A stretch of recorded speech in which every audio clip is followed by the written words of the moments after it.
నమో భగవతే వాదేవ మహంకాళి అన్నపూర్ణైన నేను మా తోటి కోడల వల్ల మనవరాలు శరణ్య పుష్పవతి అయితే అంటే కూర్చోబెడతారు కదా పక్కన కూర్చోబెట్టినప్పుడు మనం ఇష్టం ఉంటే టిఫిన్ అయినా సరే భోజనమైనా సరే ఆ అమ్మాయికి అంటే ఇంట్లోకి తీసుకోకుండా పంపవచ్చు అనమాట. నేను మహంకాళి అన్నపూర్ణైన నేను మనవరాలు అంటే మా తోటి కోడల వల్ల మనవరాలు శరణ్యకు కొబ్బరి అప్పాలు చేసి పంపిస్తున్నాను అన్నమాట.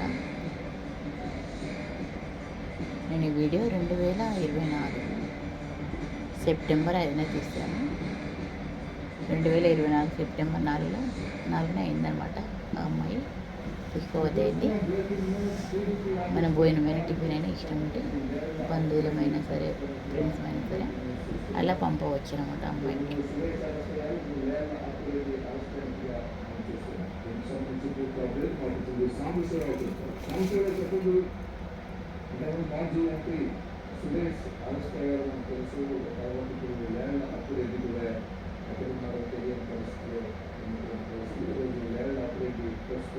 ఒక 25 అప్పాలు పంపిస్తున్నాను అంటే మన ఇష్టమైన పంపించుకోవచ్చు.